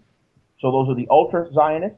And you see the rise of all these people, and it brings pessimism to a lot of people. But I think it should bring us a challenge that we have to face. The Egyptian revolution initially was successful. It declined with Morsi, and of course it declined even more with Sisi. But at least they brought down a tyrant. That's why you have to have an alternative society presented, not just be against something. Well, right? hey, Al, Let's not bring up. That's a bad example we're bringing up. We're bringing up an example of a failed revolution. Unfortunately, Egypt's revolution did not work out for the better. Morsi came to power, and then after Russian that, revolution failed. Spanish revolution Sisi came to failed. power. Every But revolution has there's failed. successful examples. Let's look at the successful examples. And the whole continent, practically, Well, has best rebelled example is in the South 2000s.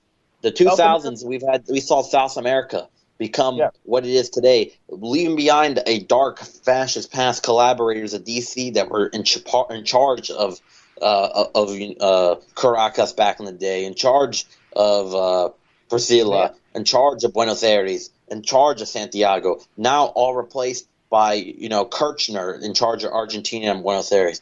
Hugo Chavez, started to kickstart the revolution, and all his million supporters in Venezuela. In Bolivia, in La Paz, Bolivia, Evo Morales takes charge.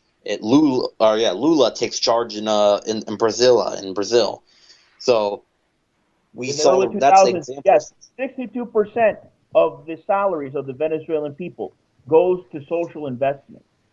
What is the United States? Less than 1%? I mean, that's socialism right there. When you're investing people's wages, people's salaries into the social development of your society.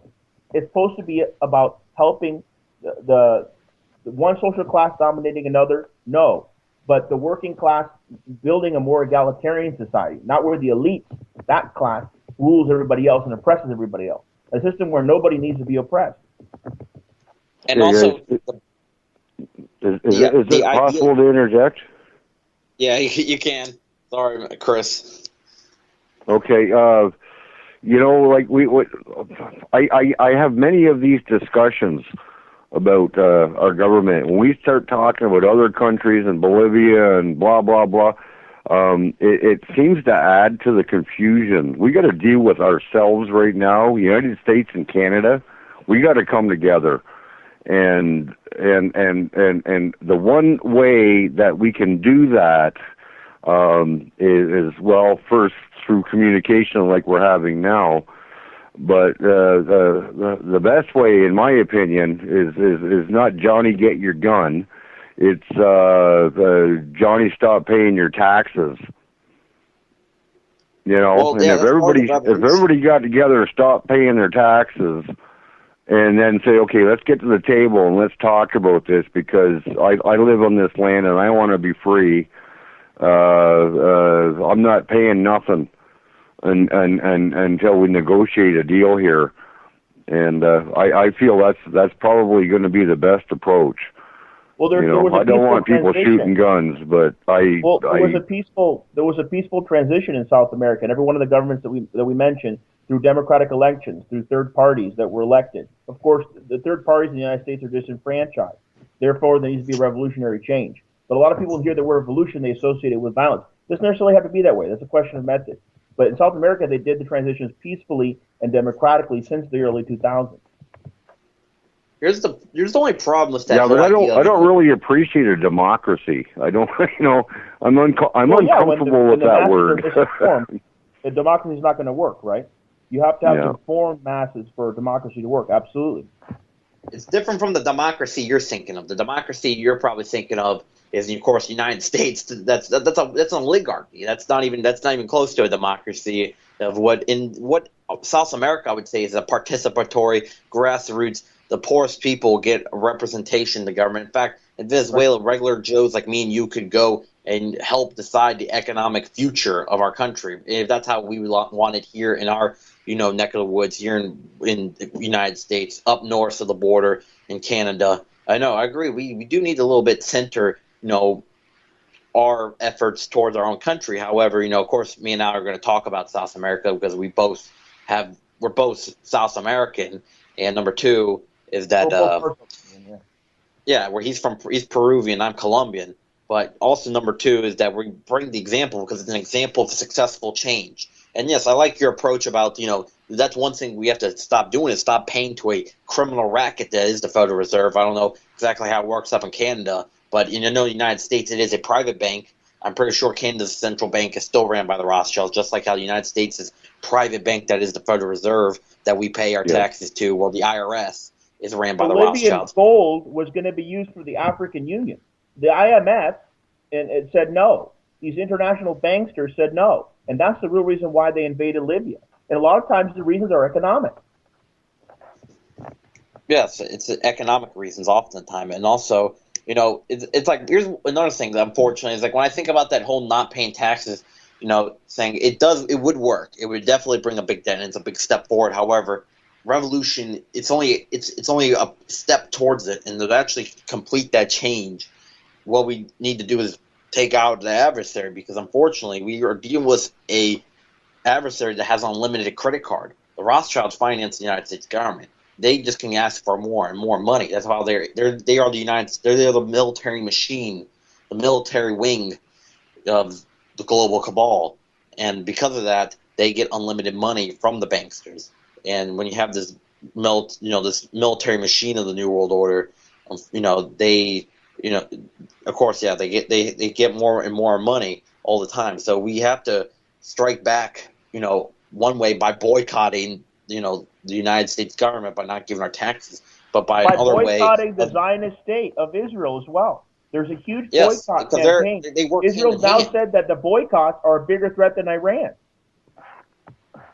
Yes, the BDS, the boycotts, divestment, sanctions, which I think there's rules against it in the United States and of course Canadian government. Canadian government has banned the BDS and said that this is a hate crime. The United States government even though Jews support BDS in Canada, United States, and other countries, they're saying they're self-haters now. They're anti-Semitic.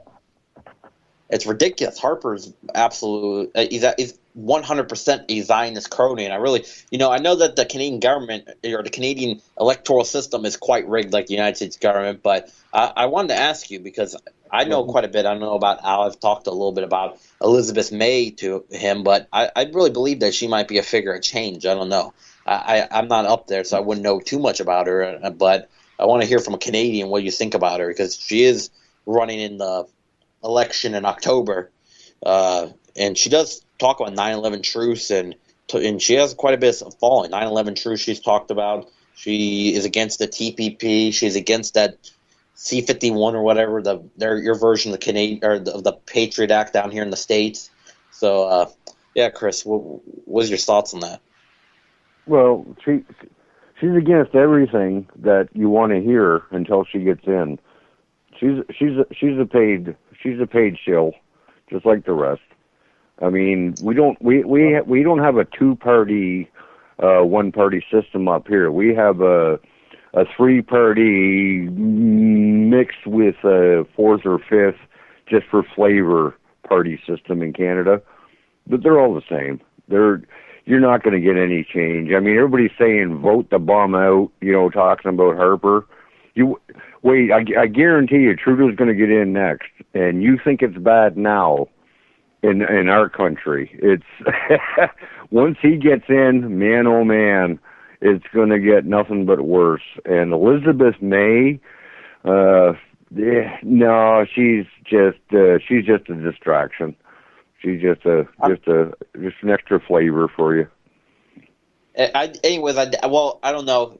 It's like you probably know a little bit more about hers than me, because of course I'm down here 1,500 miles from the border of Canada down here and all the way into Florida. So I pay attention to Canadian, what goes on up there. But of course, to me, it just seems like, similar to the American system. I mean, it's really bad to see that. I see people that are somewhat awake talking about the NDP like they're this party of change, and the NDP, they're communists.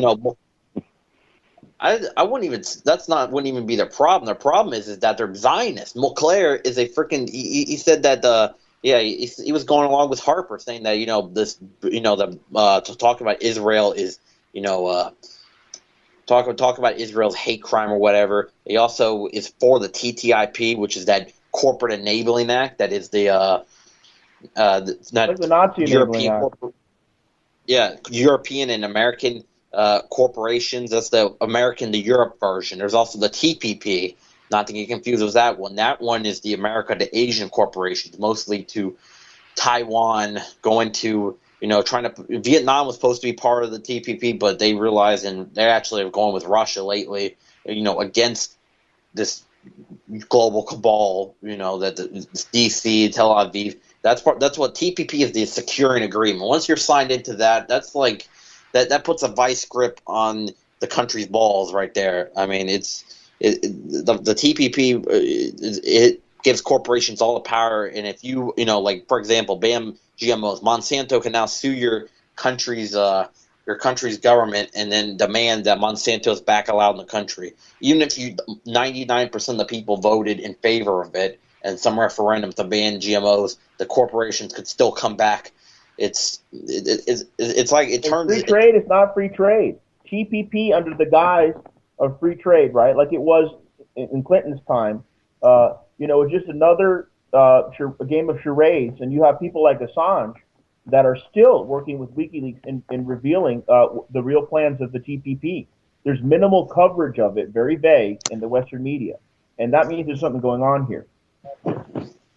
Well, yeah, there's minimal coverage on the media. They barely mention it. I've seen it mentioned maybe once or twice. It's definitely not mentioned the same way that I know the truth of the TPP, or that we know the truth of the TPP as activists, is that the TPP will censor the internet. This show right here that we're doing on UCY, the TPP might consider this offensive material, and that there's many things that they can like. They want to privatize the internet. They did it with TV and radio, so they want to privatize the internet now too. And you know what privatizing the internet does? It gives the poor masses no real, it'll give them no voice whatsoever on the internet. It's because when they privatize it, all of a sudden it'll be freaking $150 a month or something to get on the internet. I think it's ridiculous that we pay $25 a month. That is way overpriced compared to what down in Colombia or in like countries like my buddies over in Vietnam. They pay like they don't even have to pay to go on the internet. It's practically a public service over there. And that kind of makes more sense than what we have. In the future, we won't be able to get on the internet because we won't be able to afford it. And with food prices going up, I really doubt that we're going to be using our money, to try to go on the internet. We're going to be trying to survive and try to feed ourselves if we're stuck in the United States, which hopefully I'm not stuck in the United States. And they always like to go after the breakfast. Well, that's the ultimate game, bud. The rising prices of coffee and things that we have for breakfast, they go after that first, because a lot of us are relying on that coffee, right? I'm not relying on it, even though I'm Colombian. I know it's. And I'm not relying on the price of milk. I don't like milk, but hey, the few times I have it with my cereal, I like not to be expensive. I was saying, it's like many of us are relying on coffee. I was like, I know I'm Colombian. I'm not relying on coffee, and I'm not relying on the other things people think Colombians are relying on. Just to say. Well, I like spicy food. I like spicy food. My father doesn't, but I do. Kind of stereotypical. I don't know. I like spicy food too. I mean, you got like 45 million chickens just been culled in the last couple of months, and I've been on another show talking about this. Okay, they're taking away our food supply.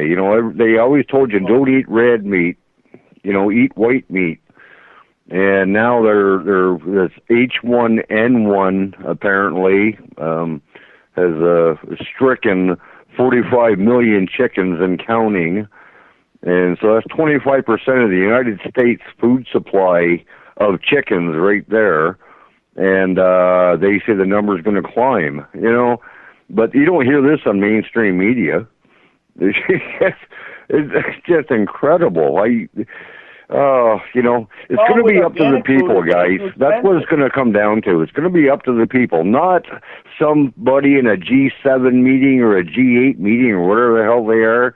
It's going to end up coming down to the people in their own countries dealing with this shit. Let me ask you problem. Do you have Trader Joe's in Canada? Pardon? Trader Joe's. Have you heard of the Trader Joe shops? No. See, that's the only organic shops that I know, and I'm in no way promoting them. I'm just saying this.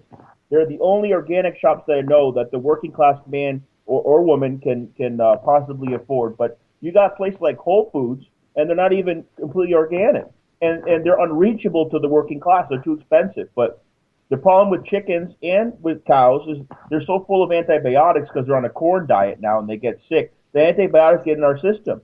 And the way to combat it is taking probiotics, taking vitamins, But organic food, that's another option. Grow your own food. They're making in some states and some counties here in America it illegal to grow your own food now. And this is all legislation from the GMOs that want to keep organic food out of the hands of the masses.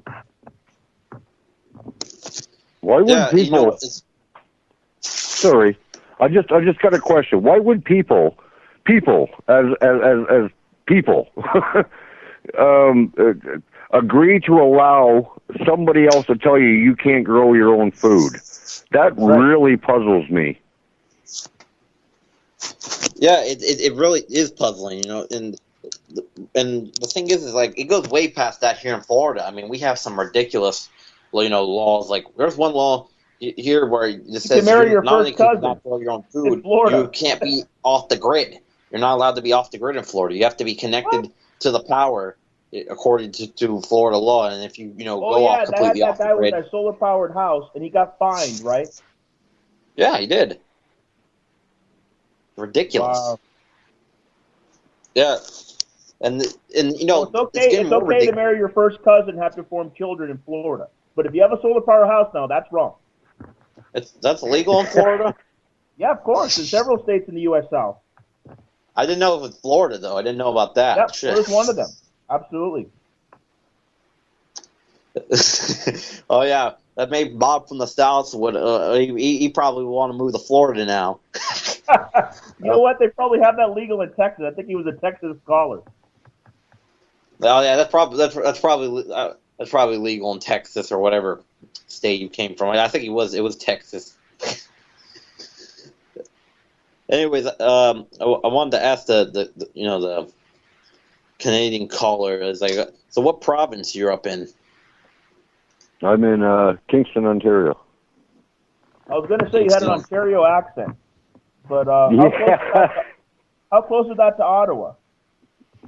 About 2 hours. Yeah, because I got family in Vermont, and they have a similar accent to you, but of course that's the United States on the other side of the border. And then the French Canadians have a whole different accent entirely. Yeah, well, because they're French. Well, my great-grandparents were from Nova Scotia, so that's the English-speaking part. That's north of Quebec, yeah. It's like in the northeast. He sounds like kind of like those Nova Scotia people. Like he kind of he's Canadian, so I mean it's like have you ever watched the Trailer Park Boys? Yeah, well, he kind of sounds like I don't watch much TV, but I heard about them. That's where I've heard Canadian accents before. That show's hilarious. No, you know what made me think of it is like when he said sorry, and it's like that sounds like Julian on the Trailer Park Boys, like how he would say, "I'm sorry, Ricky." No, I'll never say that again. Hey, listen, we appreciate your call. We're going to have our show every Sunday. You're free to call in again. You're free to have your friends call in. We love to have callers, especially from other countries. And I don't know if you know, this is our first program on this venue. We used to be with Blog Talk Radio, but it was great speaking with you. All right, brother. Well, I listen in and I contribute to the network as best I can. And I love your show. I love the way it's going. Just keep the truth going, too, though, okay? Thank you. Okay. All right. Bye-bye. Well, yeah, we technically got a caller from another country today. I mean, it is like the one that is most similar to the United States. It's almost, he said he's right on the border, but technically it is pretty cool. We had an international caller for our first show, and we still have 30 minutes left of the show. I mean, so if anybody does wants to call in, again, we're cool with it. You know what? I was kind of hoping to see, it'd be fun. I was kind of scared there for a second because we're talking about Israel. I was going hard about Israel. I thought he was going to call in and be like, "How dare you talk about Zionism that way? Are you an anti-Semite?" The thing is, the alternative media is primarily made up of anti-Zionists. The pro-Zionists or the neutrals well, are a I'll small tell you minority. from personal experience, there was that I was at a network where that wasn't the case, and that's where I got thrown put up with that too. But now I'm not going to specify the network right now because I don't want personal problems coming up on air. But I think the anti-Zionists, I wouldn't say propagandists, but the anti-Zionist activists out there have certainly been successful in their BDS efforts, and that's why the government's passed these laws, like in Canada, trying to make it crime because they're afraid. Let me put the number out real quick: 718-717-8296. 718-717-8296. I don't want to go off on tangents too much for this last part of the show, but I think Israel is an international issue. Like, we had a friend the other day, we're talking about Bernie Sanders, right? Complete sellout. He has a secret Israeli passport. We know that. But Bernie Sanders, he was saying, well, that should be a litmus test for running for president. I said, excuse me? Of course it should be a litmus test. That's the biggest issue in the United Nations and the world today. It's the United States and Israel that are preventing progress. And I put in the description, 2-state versus 1-state. You know my position, Chris. I'm for both. And a lot of people will be shocked by that. But no, I think that the only way you can get to a 1-state is with a 2-state. That's a step towards the 1-state, right? Yeah, well, I would say that it's like we're technically 2-state solution, but in the long run, there's only one legitimate state. That in the legitimate state is not the one in Tel Aviv. It's the one that is the Palestinians, the original state. But it's not an Islamic state. It's not. It does not have Islam tied to it. It's a secular Palestinian state that accepts both Jews and Muslims and the Christians. Let's not forget that there's the Christians that mostly live in Palestine, but they're in solidarity with the Muslims. Most of them. Only socialism, Chris. You know this. Only socialism can bring about a secular state where all three religions can live in peace. I'm convinced of that. And Einstein refused. Albert Einstein, refused to be president of Israel. Had severely criticized the Zionists and their massacring of the Palestinian people. And he believed in socialism as well. And this was probably the greatest mind of the 20th century. Well, I would disagree with you on that last statement there. Tesla is the greatest mind of the 20th century, no doubt. Did I say the? I meant one of the. Tesla was also great when it came to inventions and things like that. But for politics, not just for science, Einstein was great. And I think that, the fact that he was principled, that he refused to be president of Israel because he knew they were just going to use him to justify their massacring of Palestinian people, what they were doing from day one. Like we mentioned earlier, it was extreme ethnic cleansing. 250,000 to 300,000 people were forced from their homes in Palestine and replaced by Zionist settlers. Their descendants are in the millions today. We're talking about a huge amount of people, and the Zionist myth said it was for a people without a land, for a land without a people. The land was not empty. The land was full of Palestinians that had been living there for centuries, and they were erasing their culture. Well, another thing is that wasn't even their option one, really. They were going to try to take it from Madagascar, and South America was in the options, and then they finally picked Palestine. And Palestine was definitely not empty. Palestine was for hundreds of years Palestinian. It was way more time Palestinian than it has been this illegal Israeli state that's 70 years. I studied Judaism, Chris. How was Herzl the Mashiach? They said that the only way that the Jews could return to live in Israel is the Mashiach coming, the Messiah, right? So if they didn't recognize Jesus as the Mashiach, it had to have been Herzl, right? Because he's the founder of modern-day Zionism. How was he the Mashiach if he was a secular Jew? He said he didn't want his son circumcised. I mean, some say he was an atheist Jew. I mean, he was by no means religious. It had to have been a Mashiach, a very religious and devout Jew, to bring them back to Israel. So the fact that it was Herzl, that's why there's so many rabbis up in arms with Zionists, because it's the antithesis of what Judaism, what the Torah actually says. And I'm not a religious authority. I've studied several philosophies in religion, but I'm hardly a religious authority. But just from what I know, that Zionism is false. It's a complete falsity. So I'm also a realist, though. So I understand that they have to have a two-state, but eventually, with the right of return, the Muslims and the Christians could be a majority again, and the Jews can live there in peace. They don't have to leave. But there has to be a secular state set up.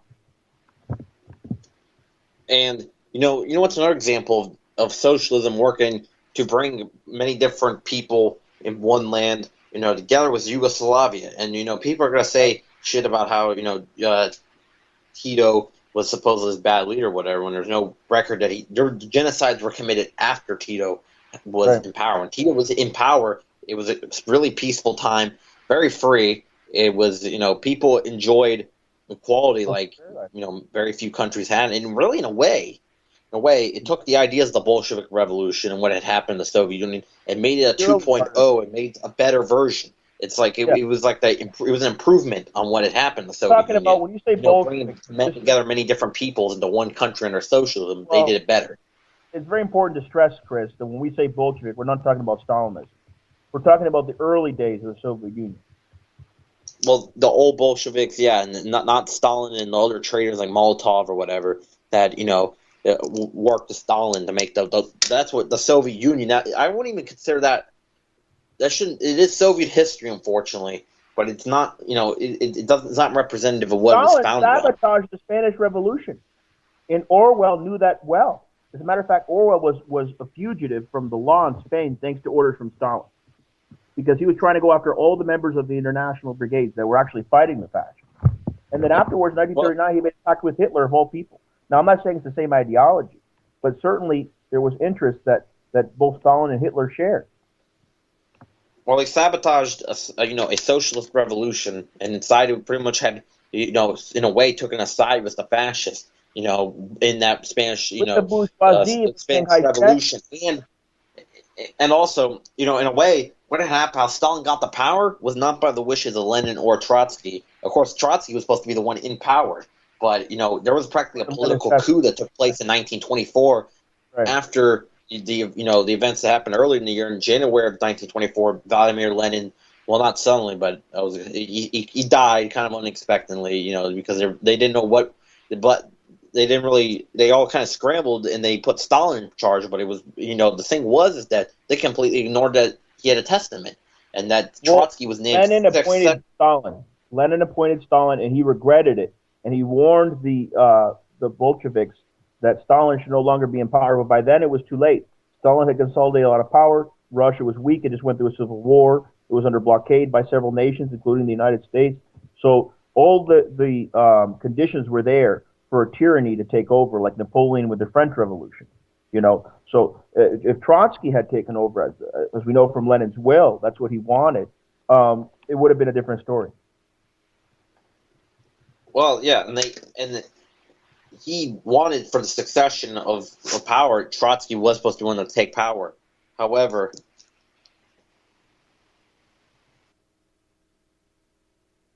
are you there?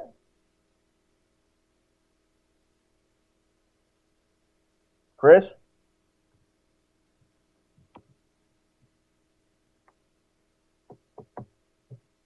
It appears Chris is not on the air. I'm on the air. I believe I'm on the air.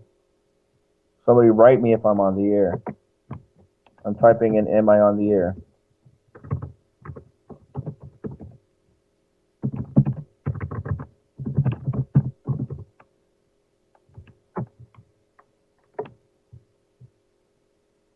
Okay, I'm still on. This is Al Suarez. We have about 15 minutes left for the show. I believe Chris's tablet died. Sometimes he has problems charging his tablet.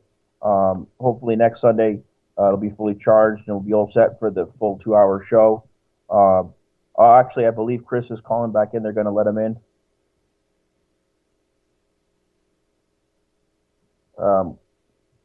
Should I let him in or add participant? Let me see.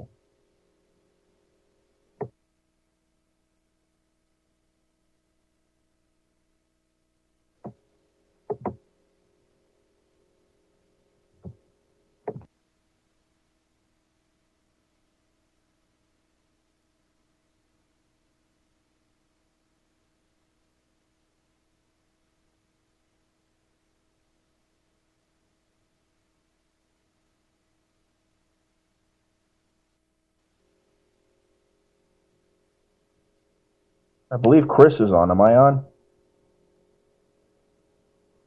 I am? Okay. It says I'm not. I mean, Chris is not. I am. I think Chris is trying to call back in. Anyways, I'm going to keep going the last part of the show. Try to look up some quotes on fascism because that's primarily what the show's about. because Zionism is a form of fascism, but we're not going to focus specifically on Zionism, but fascism in general.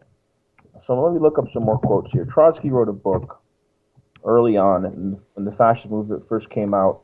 It was called Fascism, What It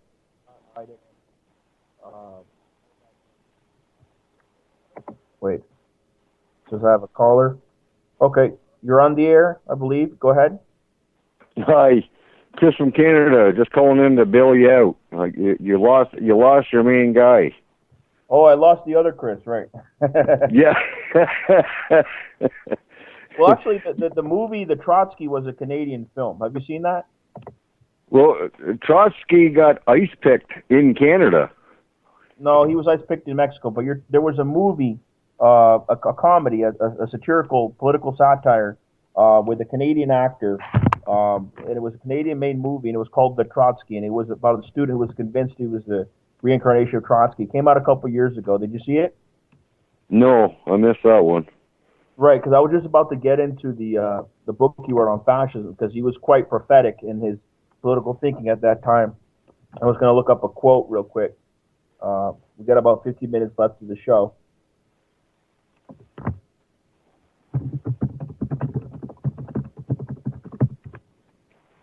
Have you ever been to Mexico, Chris?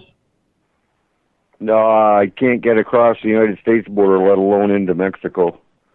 Oh. They'd shoot me. They shoot me at the border. Yeah, so it was written in 1932, in the early days of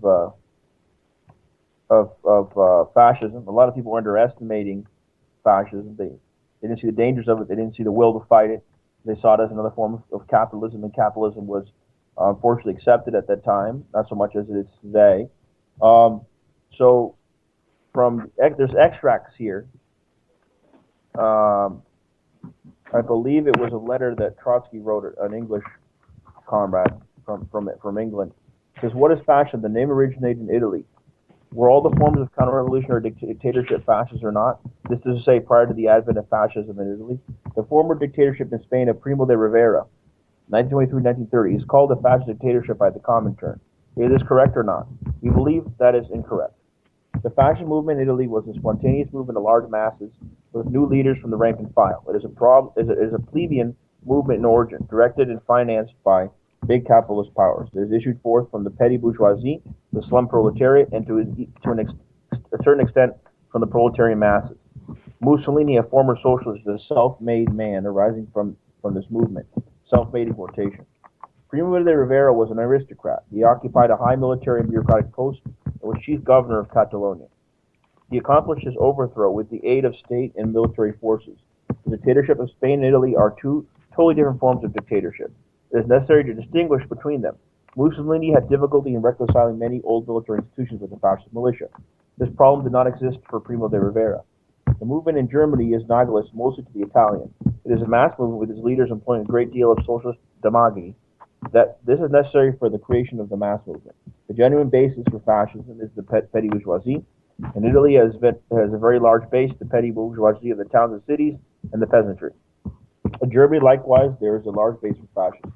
It may be said, and this is true to a certain extent, the new middle class, the functionaries of the state, the private administrators, etc., can constitute such a base.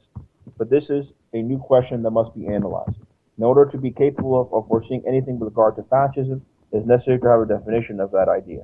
What is fascism? What are its base, its form, and its characteristics? How will its development take place? It is necessary to proceed in a scientific and Marxian manner. So, what Trotsky was trying to say was, post Primo de Rivera, you had a Franco, right? So basically, he was another Rivera, and you had the Spanish Civil War, you had the international brigades, you had Trotsky as the anarchist socialists that were fighting the very start, the very rise of fascism, right? And today, you have continuation of that, and Trotsky's native Ukraine in particular. If you look what's going on in Kiev, right? The NATO that is supporting, the fascists that took over, that are massacring people in Odessa and in Novorossiysk, in Donetsk, in Luhansk, not in Crimea, because Crimea has rejoined Russia, but you see, international brigades going into Ukraine. It's kind of a repeating of history in Spain, and there's even been Americans so far that have gone to Ukraine to fight the fascists.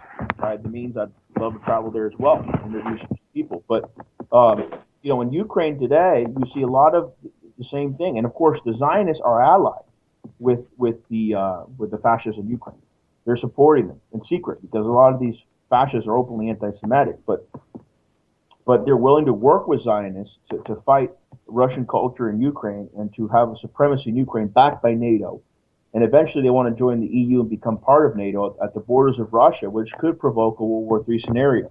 So this is what Chris and I, towards the end of the show, we're trying to get to here. The dangers of a World War III scenario. Yeah, well, yes.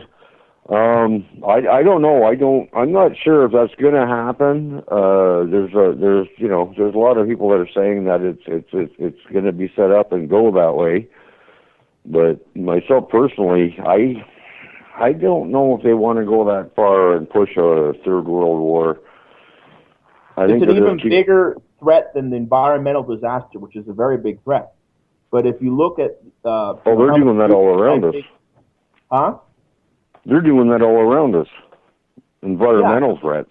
Yeah. Yeah, there's an environmental warfare, right? These chemical agents they're putting in the air and the water, and at the same time, there's the hot war, not even a cold war, where you have fascists that are massacring people and fighting combatants, including international brigades of Ukraine. I mean, there's a contrast here, between the two. But I think that everything is linked. And it's these group of elites, some call them Illuminati, some call them New World Order. I prefer to call them elites or the one percenters. They're trying to control things from their secret meetings and their secret councils. And they're trying to control us as kings, as tyrants over us. But we ultimately have the power because we're in the majority. And as you said earlier, don't pay your taxes, don't cooperate, don't participate. It's a little more than that, but that is an essential tactic, right?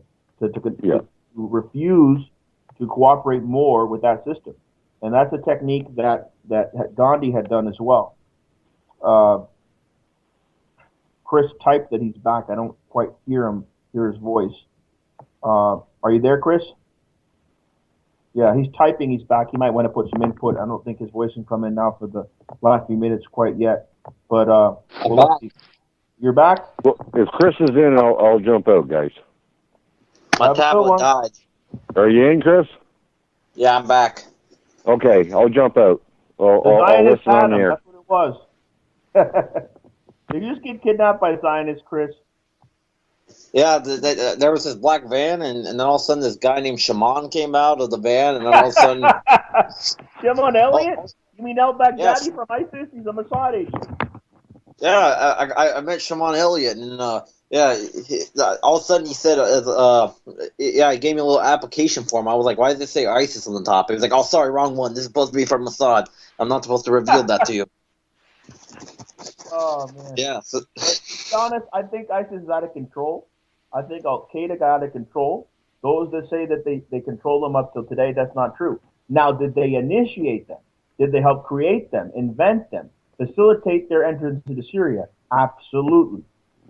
Are they still at some level supporting them? Absolutely. Are they controlling them up to now? No. I think there's elements of ISIS. We have to be realistic on this, Chris. We're not conspiracy theorists. We're conspiracy analysts. We're conspiracy realists in the sense that we recognize there are elements of ISIS that are completely out of the control of the West, right? Yeah, well, I would say that they're still somewhat in control of what they do. Maybe they're not controlling. I don't know. It's hard to say because it seems like they're still at least directing them what to do. Like, for example, ISIS takes out Syrian air defense system. They take out the Syrian air defense system right before the United States does airstrikes to strike at the Syrian government. In reality, they say they're striking ISIS, but they're really striking the enemies of ISIS, Assad, by attacking their warehouses, their oil deposits, laboratories. In society. Anyway, but I would say that it's possible that I don't know. It's hard. They definitely have some level of control over them, but I believe that there's a possibility Mossad still controls some of these groups completely. During the time of attacking refugees, right, Chris? I mean, look at this. You got Palestinian refugees under attack outside Damascus, right, in Syria. You got the Houthi refugees on the Saudi border under attack by this coalition of Arab gangsters and their Zionists and Washington backers. So It's the time of attacking refugees, and I say that's enough. Enough attacking the Russian refugees in Ukraine. Enough attacking the Houthi refugees in Yemen. Enough attacking the Palestinian and the Syrian refugees in Syria. It's enough. We need to send international brigades.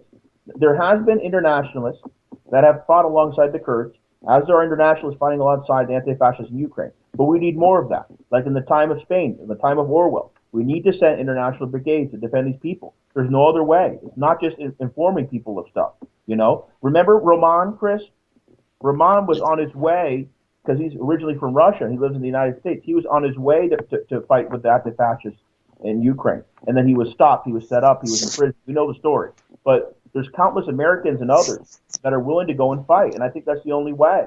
We need to change things at home, but we also need to show solidarity with people of other nations. Well, of course, you know, of course, I can remember Roman's story. I mean, you know, it's like, I introduced the radio, you know, Roman to the radio, and you know, it's a possibility Roman might make an appearance back on our show, Voice of Rebellion Radio. He was our host for a while on Voice of Rebellion Radio, but then shit went down. And it's not just the feds, right? We know countless people that have been interrogated by the feds, harassed by the feds. Our last guest on our old show, you know, he was set up by the feds. It's local government too. It's local cops. They're all working together, you know. Well, yeah, you know, it's of course the local police are going to be working with the federal police at times. You know, it's like what happens in some of these other countries that become militarized is that they come, you know, that they start to have federal police, but that's what almost our law enforcement becomes. It's almost like one entity, no matter what branch they're in. Like they will still be, you know, they're still going to be collaborating with each other. But you know, we have one final thought in there is that Israel has a parasitic relationship with the United States, with the American people. U.S. government and Israel government are collaborators in these crimes. The United States is bankrupting itself to build towers in Tel Aviv. When is it going to rebuild Philly? When is it going to rebuild Detroit? When is the United States going to rebuild Chicago? Yes. When's all this going to happen? It doesn't need it. In many cases, it doesn't want it. You know, Detroit is falling apart, but yet we don't send any money. But you have $15 billion a year. You know how much that is daily? $15 million a year, or billion. Let's be. Yeah, billion. Is going to Israel yearly. That means that approximately, I'm doing the math in my head, is around. That means around 60 million is going daily to Israel. Absolutely ridiculous. There's only 8 million people there. That means that everybody doesn't give that much. Does not dispense enough to entire states, let alone cities. And Israel, which is the size of New Jersey, is getting all the support that it doesn't even need.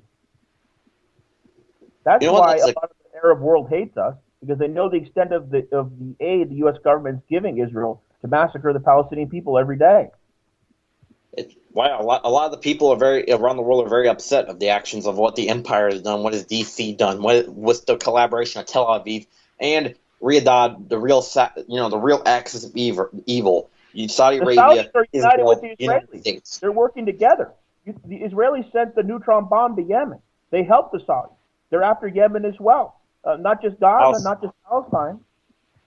Al-Shore is. We're in the last minute here, man. It's like I would like to get a good point in, but we're gonna have to say thanks for listening to Voice of Rebellion Radio. The music's starting. Should be 10:50. Thanks everybody for listening. This has been Voice of Rebellion Radio on our new station, UCY TV. Great opportunity, and it's a great show that we got to be able to do today, and great caller we had in. Well, actually, I have 45 seconds according. I just got from the boss. I didn't hear the music, but this has been a great show, man. 45 seconds till the music starts. But yeah, it was a great show that we did today, and we got an international caller for our first show here at this great station. I mean, here I feel like we're gonna have many opportunities to talk to many different types of people. But thanks everybody for listening. This is Chris J. and my co-host.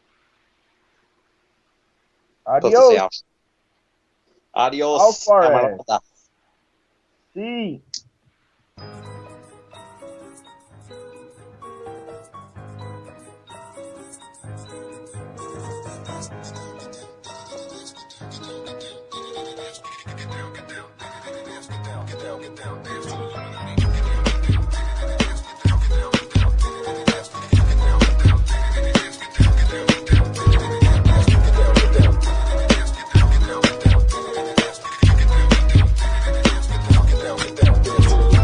Cyanine, how have you been? I think we're gonna need your help again. Remember the passports from Britain, my friend? We need 20 more from Saudi and Yemen. What is coming is big and it is gonna sell. Much bigger than the King David Hotel. America's military should never say that. We are the bomb when we dress like the Arabs. US will fight our war physically. It is ironic.